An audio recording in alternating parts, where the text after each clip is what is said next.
On va passer tout de suite la parole à Valérie Auchard. Valérie, si vous voulez bien rejoindre le pupitre, je vais vous présenter. Vous êtes agrogéographe de formation. Aujourd'hui, vous accompagnez les entreprises dans leur démarche globale de RSE et vous les aidez par ailleurs à mettre en place des démarches filières et des politiques d'achat responsables qui intègrent, à vos yeux, les enjeux d'une part sociaux, sociétaux et environnementaux dans leur chaîne d'approvisionnement. Alors, je vous laisse le soin de nous planter maintenant le décor de ces fameux achats durables et responsables. Merci Olivier, bonjour à toutes, bonjour à tous. J'ai effectivement accepté la délicate mission de planter le décor des achats durables, de poser le cadre d'une certaine façon, et j'y vois déjà là un paradoxe parce que le cadre renvoie, en tout cas c'est l'image que je m'en fais, à quelque chose d'enfermant, d'assez rigide, alors même que nous verrons, et notamment avec les témoignages des entreprises, que la démarche d'achat durable invite au contraire à sortir du cadre, à penser en dehors de la boîte, à intégrer des nouveaux questionnements, des nouveaux concepts, à innover et surtout à remettre en cause ces pratiques, des pratiques dont on le sait, qui sont souvent dictées par l'habitude, la facilité ou des préférences individuelles. Alors en préambule, je voudrais rebondir sur l'intitulé de la conférence, alors non pas sur le côté ambitieux, on vous dit tout, mais sur la question d'achat durable que, Olivier, vous avez repris par achat durable et responsable. Alors très souvent, effectivement, il n'y a pas de distinction entre durable et responsable, certains utilisant l'un, d'autres utilisant plutôt le second terme, finalement comme si l'un équivalait à l'autre. Il me semble, mais c'est un avis tout à fait personnel, que parler d'achat responsable évoque davantage l'approche globale sur laquelle l'entreprise cherche à travailler, que cela évoque la prise en compte des enjeux, et ça a été rappelé par M. Ravignon, à la fois sociaux, sociétaux, économiques et environnementaux, et pas seulement les problématiques de durabilité, souvent employées au sens de la durabilité environnementale, liées à la consommation de ressources, d'énergie, à la durée de vie des produits, etc. Et en ce sens, les achats responsables incluraient les achats durables. Il me semble également que parler d'achat responsable pose plus clairement la question de la responsabilité, justement, qui s'exerce au sein de la chaîne d'approvisionnement et qui fait écho à des sujets comme le devoir de vigilance, la prévention de complicité, l'éthique, la redevabilité, la transparence. La redevabilité et la transparence sur les choix que l'entreprise fait quand elle achète un produit ou un service avec tel ou tel critère. Et transparence et redevabilité sur les conséquences de ces choix, avec finalement en toile de fond l'idée d'assumer les choix que l'entreprise fait. Alors, à noter que la chaîne d'approvisionnement n'est pas toujours intégrée dans le champ de responsabilité de l'entreprise,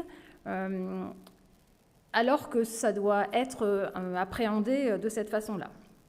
Et puis, et c'est peut-être parce que je suis géographe de formation, comme vous l'avez rappelé, je trouve que les achats responsables sous-entendent davantage l'approche partenariale que l'entreprise peut chercher à mettre en œuvre et les interactions que l'entreprise va créer sur son territoire avec les autres acteurs du territoire et dans sa chaîne de valeur. Donc vous l'aurez compris, je préfère et j'utilise plus volontiers achat responsable qu'achat durable. Je crois que c'est ce que je vais faire dans la suite de mon propos. Alors au-delà de ces considérations qui peuvent prêter à discussion, et on en a déjà débattu avec certains qui sont dans la salle aujourd'hui, achat durable, achat responsable, de quoi parle-t-on ?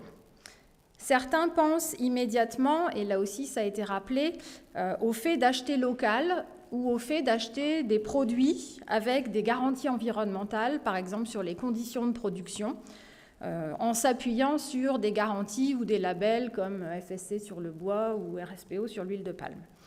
En réalité, les achats responsables sont bien plus larges que ça à différents égards. D'abord parce qu'il est question autant des achats de produits que des achats de prestations. Ensuite, parce que la démarche d'achat responsable se construit pour acheter autrement les produits ou les services, notamment en intégrant comme vous l'avez rappelé, M. Ravignon, aux critères classiques de prix, de qualité, de délai, des critères sociaux, sociétaux, environnementaux, mais aussi parce qu'elle se construit pour travailler autrement la relation avec les fournisseurs.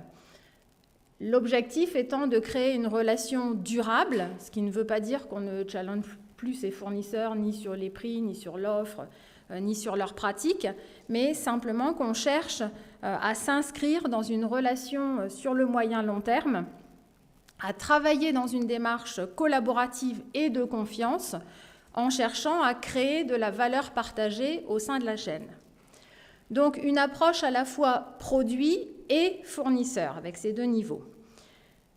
Enfin, plus large parce que les actions n'interviennent pas seulement au moment de l'acte d'achat et qu'il s'agit pour l'entreprise de remettre en cause sa stratégie d'achat et de mener en amont de l'achat une réflexion sur le besoin, une réflexion sur les risques fournisseurs, notamment sur les fournisseurs stratégiques qui ne sont pas nécessairement ceux qui pèsent le plus lourd, sur les enjeux aussi liés aux différentes familles d'achat, sur les solutions alternatives disponibles pour définir des critères et des clauses qui vont être mises en œuvre lors du référencement des fournisseurs et lors de l'acte d'achat et qui permettront après l'achat, donc on aborde aussi cette dimension dans l'achat responsable, qui permettront après l'achat une évaluation du déploiement des pratiques et de l'efficacité des pratiques mises en œuvre par l'entreprise. Alors je ne peux pas faire l'impasse, je ne crois pas en tout cas, dans l'exercice qui m'a été demandé sur une définition peut-être un peu plus formelle que ce que je viens de dire. Il en existe évidemment plusieurs que vous connaissez peut-être. J'en ai retenu deux. La première définition que j'ai retenue est celle de l'OPSAR, l'Observatoire des achats responsables, qui définit les achats responsables comme, je cite, et je vais prendre mes notes pour ne pas écorcher la définition, tout achat qui intègre dans un esprit d'équilibre avec les parties prenantes des exigences en faveur de la protection et de la mise en valeur de l'environnement, du progrès social et du développement économique. L'acheteur recherche l'efficacité, l'amélioration de la qualité des prestations et l'optimisation des coûts globaux, immédiats et différés, au sein d'une chaîne de valeur et en mesure l'impact. Alors, je trouve intéressante cette définition parce qu'elle fait mention des enjeux économiques et même explicitement d'efficacité et d'optimisation des coûts, ce qui n'est pas incompatible avec une démarche responsable, bien au contraire, et nous y reviendrons. Je la trouve également intéressante, cette définition, parce qu'elle fait mention à la chaîne de valeur et aux parties prenantes, ce qui élargit, comme je disais tout à l'heure, le champ de la réflexion et ce qui sous-entend cette idée de création de valeur partagée entre l'entreprise, ses partenaires amont, fournisseurs, mais aussi ses partenaires aval, consommateurs, acteurs du territoire, etc. Et notamment donc en lien avec la recherche de solutions qui sont innovantes, plus vertueuses et mutuellement profitables pour tous ces acteurs. La deuxième définition qui me semble intéressante est celle d'Ecovadis, la plateforme d'évaluation des fournisseurs, qui définit les achats comme, et je cite, l'adoption et l'intégration des principes du développement durable dans les processus et les décisions d'achat, tout en veillant à ce qu'ils répondent aux exigences de l'entreprise et de ses parties prenantes. La définition précise que cela couvre à la fois le développement durable des produits et des matériaux, ainsi que la responsabilité des pratiques du fournisseur. On retrouve bien donc les deux niveaux que j'évoquais tout à l'heure, produit et fournisseur. Et j'aime bien l'idée dans cette définition de pointer du doigt précisément la nécessité d'avoir une volonté affichée et assumée de changer ses pratiques, de décider autrement et d'avoir mis en place des processus qui garantissent la mise en œuvre de ces décisions. C'est un point important parce que la formalisation des engagements, notamment les engagements qui vont être portés dans les achats, est un enjeu clé de la démarche d'achat responsable pour s'assurer que les pratiques sont bien celles de l'entreprise et non pas celles d'un collaborateur de l'entreprise, et pour s'assurer aussi qu'on fait bien systématiquement ce qu'on dit ou croit faire et ce qui permet de mettre en place un suivi des pratiques qui sont mises en œuvre. Alors en ce moment, vous vous demandez peut-être, même si je suppose vous en avez une idée, ce que ça peut vouloir dire au quotidien, concrètement, faire des achats responsables, et ce qui fait d'un achat un achat responsable. Alors je vais bien sûr laisser le soin aux entreprises qui sont derrière moi et qui témoigneront d'illustrer la démarche par des actions concrètes qu'elles mettent en œuvre au quotidien. Mais si je devais transmettre peut-être un seul message sur ce que ça veut dire concrètement, j'insisterai sur le fait que l'entreprise doit remettre en cause ses pratiques, questionner ses pratiques, qu'elle doit systématiquement s'interroger sur les conséquences de ses achats compte tenu de la manière dont elle les fait. Des impacts ou des conséquences ont été rappelées tout à l'heure. Impact environnemental en termes de consommation d'énergie, d'émissions de gaz à effet de serre, de consommation de ressources, impact sociétal, selon qu'on choisit de travailler avec un CAT, une structure d'insertion, des partenaires du territoire, impact social sur les conditions de travail et de rémunération des salariés, des fournisseurs auprès desquels on s'approvisionne, etc. Alors ça suppose de bien identifier les enjeux et l'étape du cycle de vie auquel ils se rapportent. Et c'est vrai que ce n'est pas toujours facile, l'acheteur n'étant pas nécessairement un expert des enjeux filières des différentes familles d'achats sur lesquelles il travaille. Mais je crois qu'il y a aussi des enjeux sociaux, sociétaux, éthiques ou environnementaux qui sont assez faciles à identifier et pour lesquels on peut trouver des solutions à mettre en œuvre, même si, voilà, on parlait de remettre en cause ces pratiques, même si on peut évidemment toujours trouver plus confortable de continuer de fonctionner comme à l'habitude. Donc, mon propos n'est pas de dire que la démarche doit être idéaliste ou jusqu'au boutiste, ou qu'il n'y ait de démarche vertueuse que celle qui répondrait vraiment à tous les enjeux. Et au contraire, je voudrais insister sur un autre point qu'il faut bien garder en tête, c'est que les achats responsables reposent souvent sur un arbitrage entre différents éléments de décision que l'acheteur a à sa disposition à un moment donné.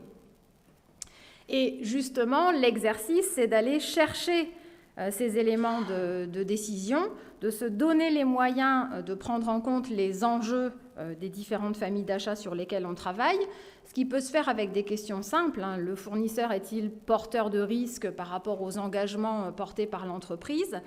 Quelle pratique ou quelle garantie est-ce que je vais devoir exiger du fournisseur ? Voilà, on peut déployer quelques questions simples et on peut appliquer ces mêmes questions sur les produits, pour garder les deux niveaux de tout à l'heure.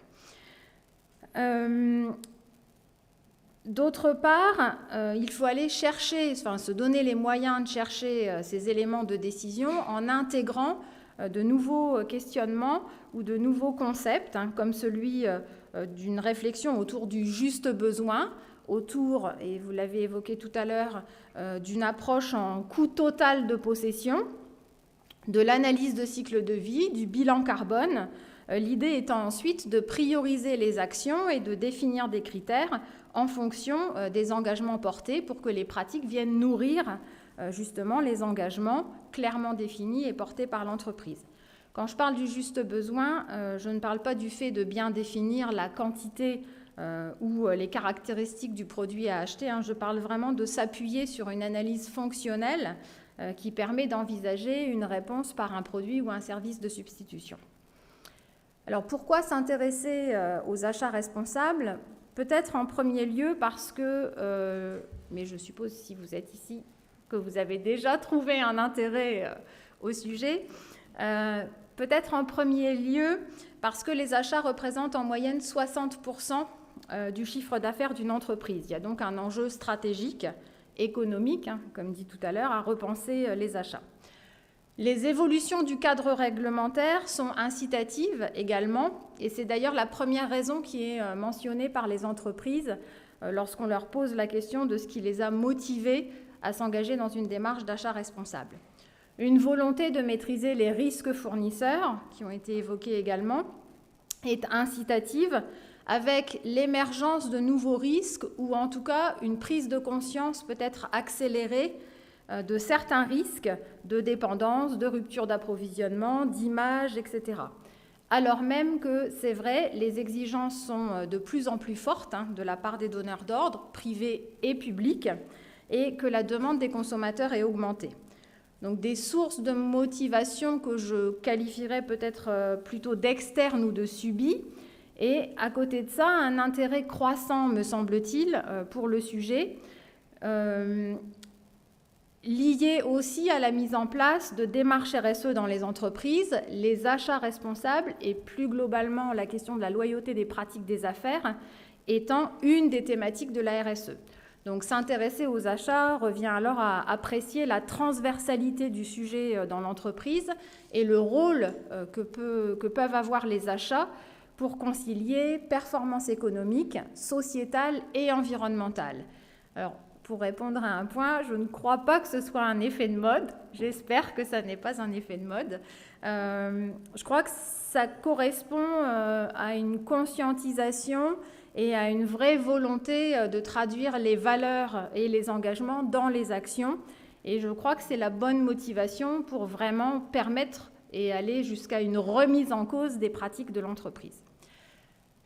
Alors, pour apporter quelques compléments d'information, j'ai choisi de répondre à 4 idées reçues sur les achats responsables. La première idée reçue, c'est le fait que les achats responsables procèdent d'une démarche volontaire et que, de ce fait, l'entreprise peut faire ce qu'elle veut comme elle veut. C'est vrai et faux. Il existe un cadre qui est celui de la norme ISO 20400, qui est une norme de préconisation, comme la norme ISO 26000 sur la RSE. Ce que ça veut dire, c'est qu'il y a des lignes directrices, des attendus pour intégrer la responsabilité dans les achats.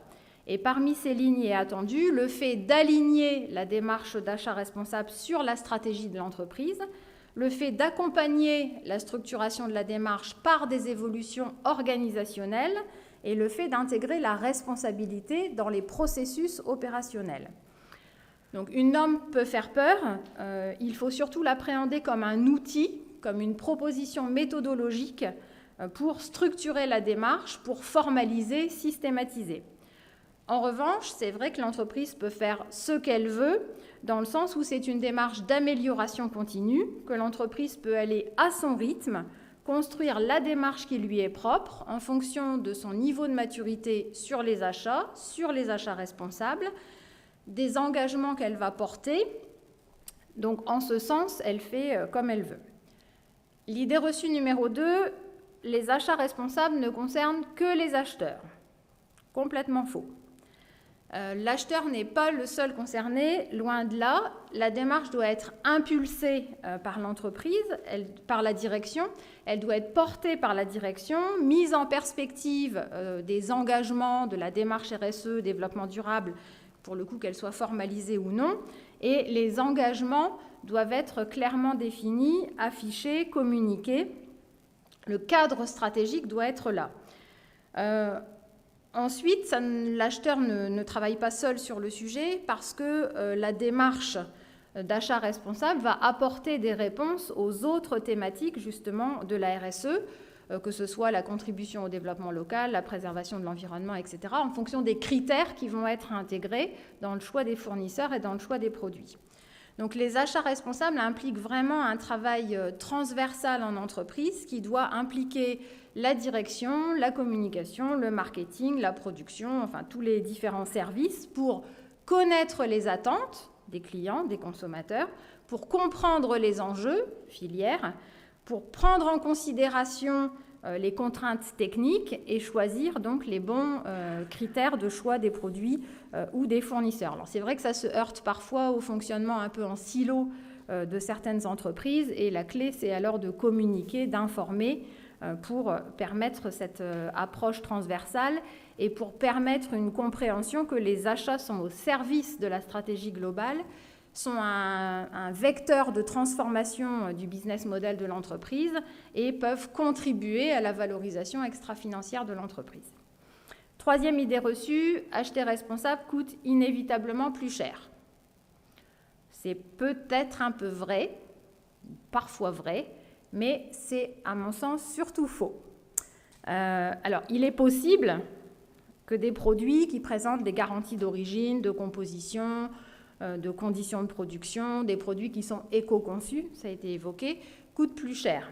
Néanmoins, quand on est dans une démarche d'achat responsable, l'approche doit dépasser l'approche centrée sur le prix pour travailler sur les coûts globaux, directs et indirects, visibles et cachés, donc les coûts liés au processus d'achat, à l'usage, au risque d'image, de rupture d'approvisionnement, de défaillance de fournisseurs, de litige, etc. Et tous ces coûts sont mis en regard de la création de valeur, de faire changer justement les pratiques d'achat et de ce que ça peut apporter à l'entreprise en termes de différenciation, d'attractivité, de réduction de certaines consommations, etc. Donc l'objectif, c'est vraiment d'être plus efficient, d'acheter moins, mieux et d'optimiser les coûts. Ce qui nous renvoie à ce qu'on disait tout à l'heure, responsabilité et performance ne sont pas incompatibles. Alors, ce n'est pas forcément facile de donner des éléments chiffrés de ça, de quantifier les retours sur investissement d'une démarche d'achat responsable. Les bénéfices sont néanmoins avérés, vous avez déjà peut-être vu passer des études. Les bénéfices découlent à la fois de l'intégration des questionnements sur les coûts, sur le besoin, de bénéfices qui découlent d'une meilleure qualité, et je crois que certains témoigneront dans ce sens, d'une meilleure qualité des relations avec les fournisseurs, d'une meilleure identification et prise en compte des risques, et puis d'une dynamique d'innovation qui pousse à aller plus loin et avoir un positionnement différenciant. Dernière idée reçue, les achats responsables sont l'apanage des grands donneurs d'ordre privés et publics. C'est faux, ça a déjà été souligné dans l'intervention de M. Ravignon. Les achats responsables ne sont pas l'apanage des grandes entreprises ou des grandes organisations, même si elles travaillent de plus en plus sur l'intégration de critères et de clauses responsables dans les appels d'offres. La démarche peut tout à fait être mise en œuvre dans une TPE ou dans une PME. Et nous avions d'ailleurs l'année dernière dans le parcours sourcing durable plusieurs entreprises de petite taille, de secteurs variés, qui avaient la même volonté que les grandes de faire évoluer leurs pratiques d'achat, de faire évoluer la relation qu'elles ont avec leurs fournisseurs et qui ont, comme les plus grandes, sur la base des mêmes outils, avec des déclinaisons un peu différentes, mais qui ont, comme les plus grandes, mis en place des choses pour avancer dans le bon sens. Et au contraire, je crois même que les TPE et les PME ont peut-être davantage de facilité à sortir du cadre, justement, ce que je disais en introduction, une plus grande agilité aussi pour le faire. Et pour conclure, je crois qu'il n'y a pas de contre-indication de taille ou de secteur pour réinterroger ces pratiques et aller vers des achats plus durables. Mais je crois que nos témoins ont matière à illustrer ça. C'est ce qu'on va faire dans un instant d'ailleurs, Valérie. Il va falloir conclure. Ah, vous avez conclu, pardon. Oui. Merci beaucoup, Valérie.